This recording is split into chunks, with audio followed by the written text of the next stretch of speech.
From here, I predict prices will just skyrocket. Silver has just surpassed $51, setting a new record high. By 1980, we had successfully removed the peak. I predict that we will reach 100 quite soon. Next year, we might even hit 100. I also believe that gold, which is currently trading above $4,000, has a chance to reach $5,000 by year's end, though it might not reach that level this year. Maybe 4,500. However, I believe that 5,000 is certainly achievable by 2026. Actually, next year, the price of gold might reach $6,000 or even higher. Unpredictable changes are occurring in the global financial scene. Additionally, Peter Schiff thinks the US dollar's dominance is starting to crumble. He claims that the dollar's confidence has been eroded due to decades of careless monetary policy, political meddling, and perpetual debt increase. Foreign governments and central banks are turning to gold as an alternative to the dollar because of Washington's efforts to undermine the Federal Reserve's independence and use the dollar as a political weapon. Like in the days before Bretton Woods, when physical gold rather than paper money was the measure of worth, Schiff maintains that this is not mere speculation, but rather a fundamental realignment. He thinks we are returning to a gold-based economy where real assets, not promises, define wealth, since faith in fiat currencies is dwindling around the world. Schiff points out that even Wall Street, which was previously publicly against gold, is now getting in on the action. Suddenly, big banks that mocked the concept of owning gold are telling their clients to put up to 20% of their portfolios in the metal. According to Schiff, this change signifies a watershed moment in history. At long last, his claims have been acknowledged by the established financial community.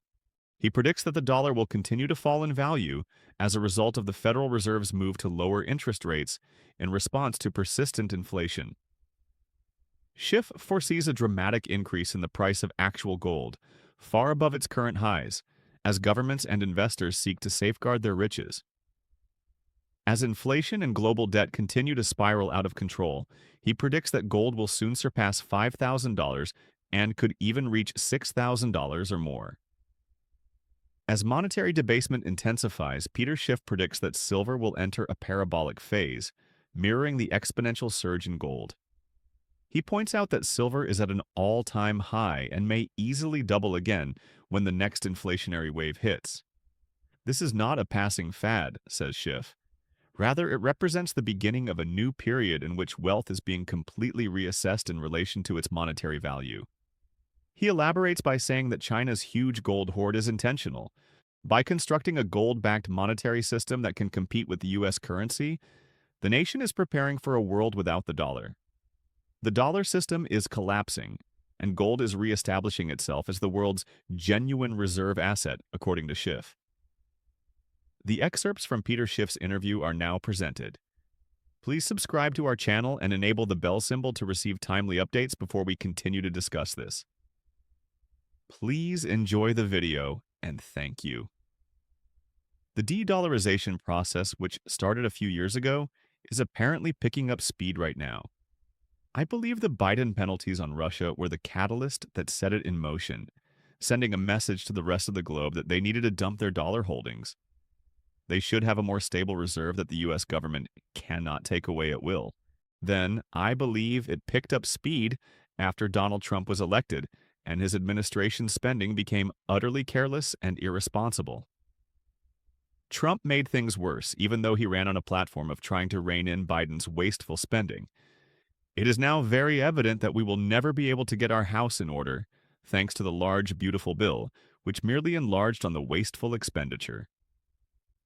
To top it all off, Trump levied tariffs and publicly shamed several of our trading partners for their role in maintaining the dollar's reserve currency status. On top of that, he's criticizing Powell, the Fed chairman, for being an idiot. We must reduce interest rates, and he is attempting to remove the FOMC members with whom he disagrees in order to elevate his own associates. This calls the credibility of the Federal Reserve into doubt. All the foreign central banks have been essentially directed to sell their dollars and treasuries by us. You will be completely destroyed by inflation and the debasement of the dollar. Finally, where are they destined to go? When considering alternatives to the dollar, gold is the only option that makes sense. They have no intention of switching to the euro, the pound, the yen, or the RMB. All these central banks have one reliable monetary asset: gold. In the years leading up to Bretton Woods, this system was dominant. The dollar was redeemable in gold even in the early years of Bretton Woods, up until 1971, when the world was still utilizing it. Even if it was via the United States, the rest of the world continued to use gold as a currency backstop. However, my current belief is that the world is abandoning the dollar standard and returning to a gold standard, similar to when we left the gold standard in 1971. Additionally noteworthy is the fact that Wall Street has now acknowledged this truth. Major Wall Street institutions that previously did not advise their clients to own gold are now advising them to do so, whether it be 10% or 20%. Currently, it's reached a point where mainstream investors will begin to take part. From here, I predict prices will just skyrocket. A new record high has been achieved by silver. You'll need more than $51. By 1980, we had successfully removed the peak. In my opinion, we will reach 100 quite soon. Next year, we might even hit 100. Plus, I believe that gold, which is currently trading above $4,000, has a good chance of reaching $5,000 by year's end. It's possible that it won't get that high this year, maybe $4,500, but I'm certain that $5,000 will absolutely be achievable in 2026. Honestly, next year the price of gold might reach $6,000 or much higher. I am now beginning to incorporate it. It also suggests that central banks will keep buying gold, which will drive its demand to skyrocket. So basically, it validates what I've been saying the whole time. They still have a lot of gold to purchase, even if they have already done so. But now they'll have to contend in this market with individual and institutional investors.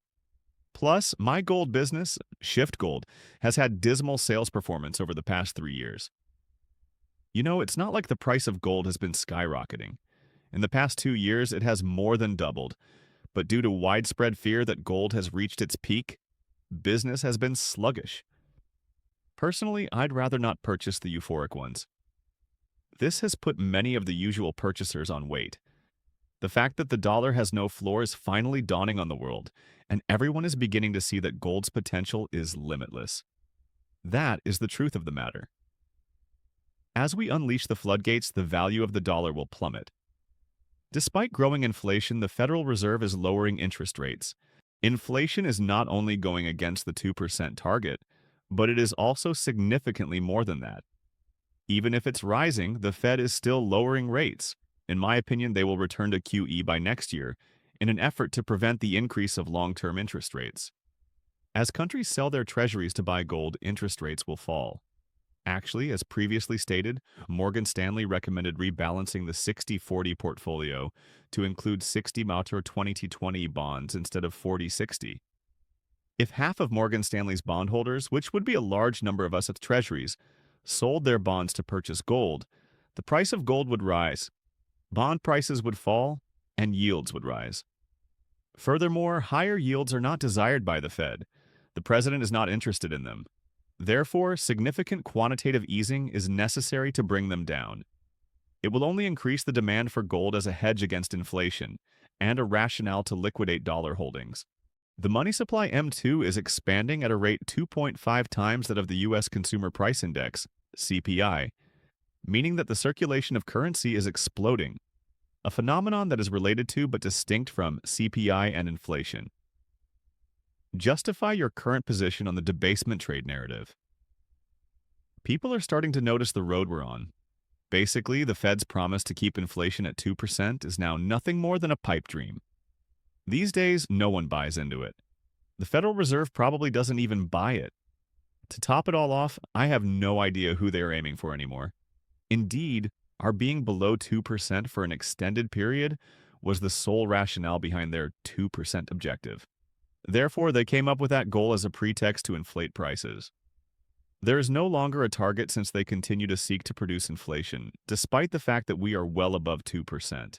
Still, more and more people are realizing this and shifting their wealth away from dollars and toward other assets like gold, equities, or cryptocurrency.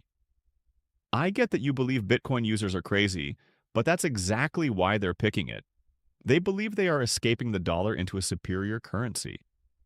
When considering inflation, the Consumer Price Index, CPI, is a severely inaccurate indicator of its impact. That is intentional. The government's inflation tracking system, which intentionally understates inflation, was not a coincidence. For the simple reason that inflation is intentionally fostered by the government. The government employs inflation as a policy instrument since it addresses numerous issues. Governments enjoy inflation even though it causes problems for the general public. However, the government is eager to generate inflation since the people aren't, while keeping quiet about how terrible it is. That is why it's wrong for them to be in charge of monitoring consumer prices. Yet they are. Accordingly, the CPI doesn't accurately reflect reality. Therefore, it is completely inaccurate to look at the CPI and assume that prices are increasing by 3%. To obtain a more accurate picture of the rate of price increases, you should multiply it by 2 or more. However, a rise in prices is not what constitutes true inflation. A good example of inflation is that an increase in the money supply, which encompasses credit, leads to inflation. Inflation occurs when the money supply and credit supply are increased. Massive expansion of both money and credit has also occurred. And that is the driving force behind the depreciation of the US dollar, leading to price increases. People are now eager to go because of this. They would like to exchange their US dollars for something more stable. The United States' economic woes are becoming worse as discussions about tariffs, government spending, and growing deficits make a triumphant comeback.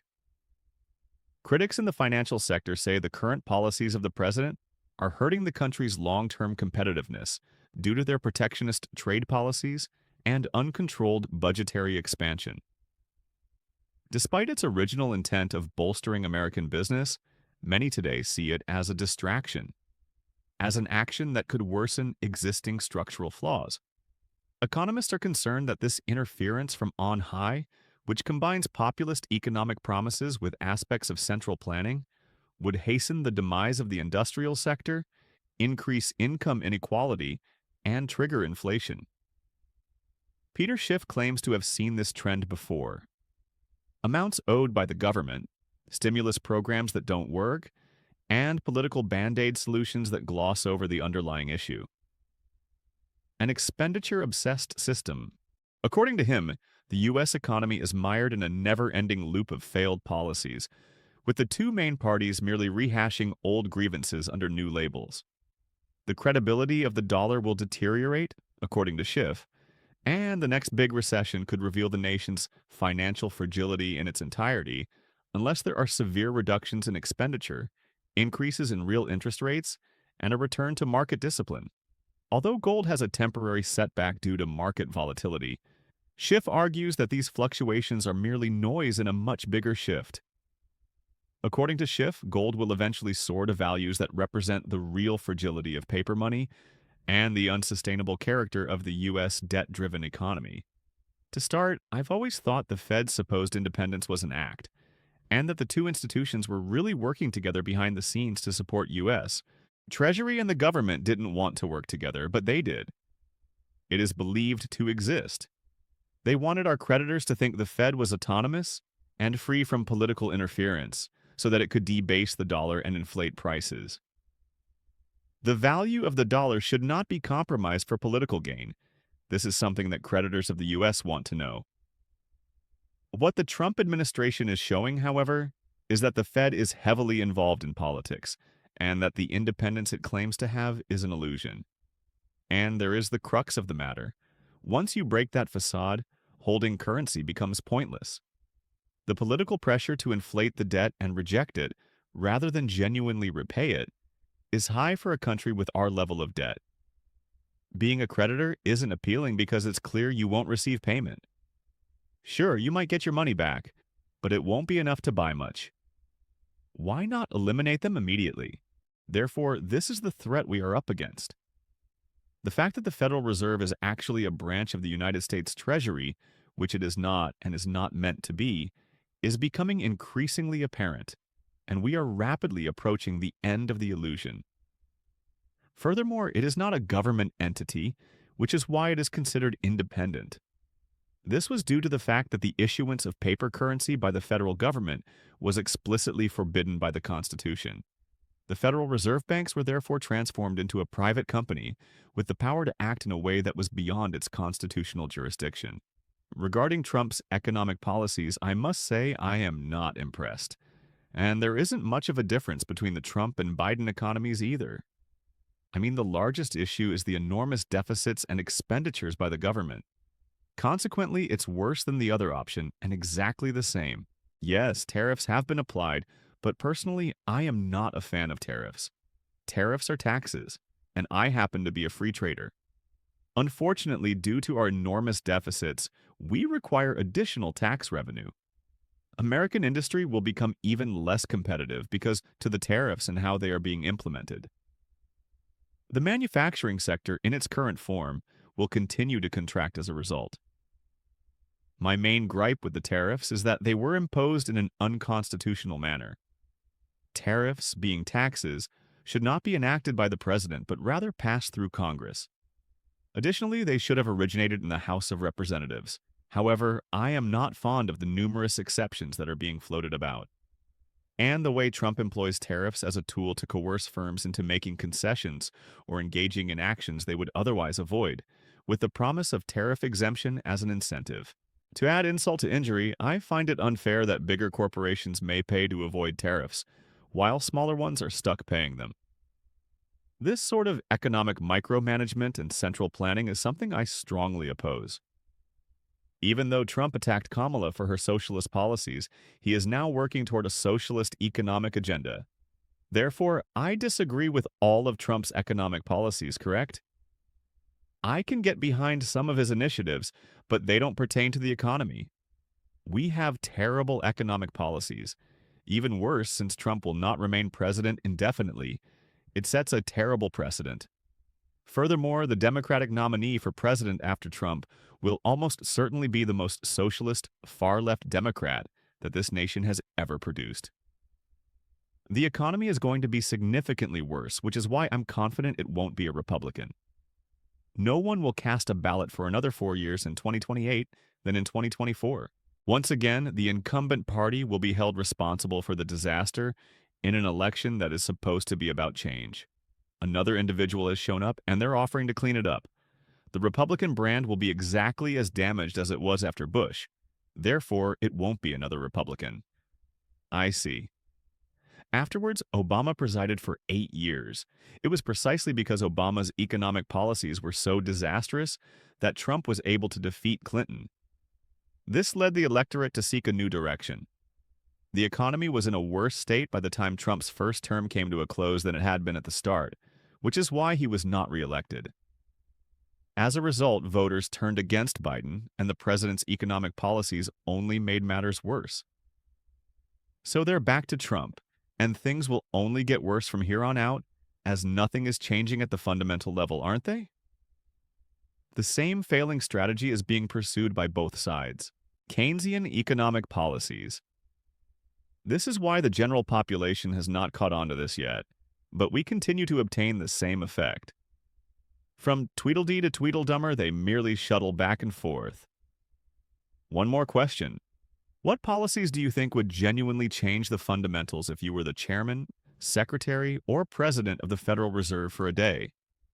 If I were president, my first order of business would be to reject any budget that did not meet the requirement of a balanced budget and to reject any proposal to raise the debt ceiling.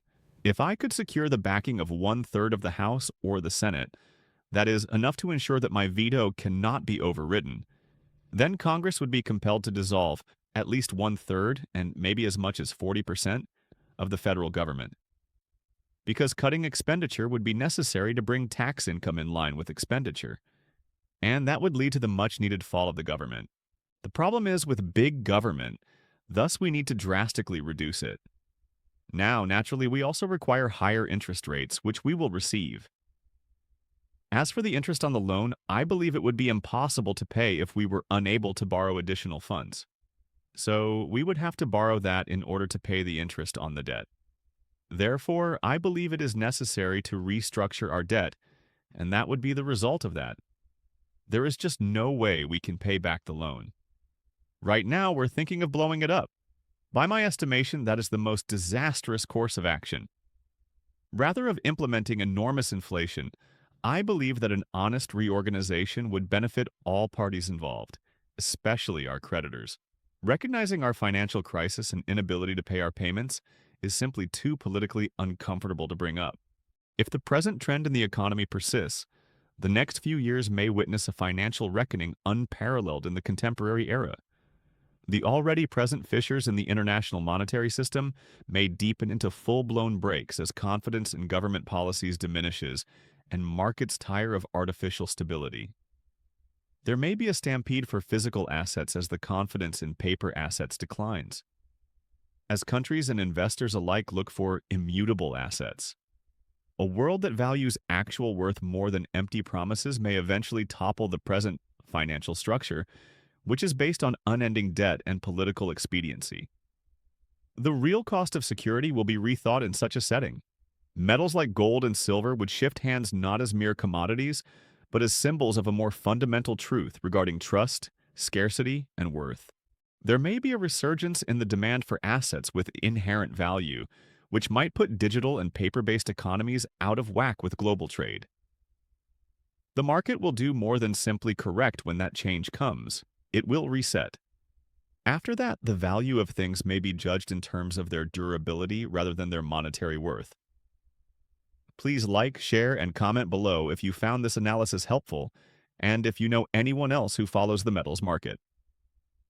Can you tell me where gold is going after this? In order to ensure that you are always up to date, subscribe now. All eyes are on you now.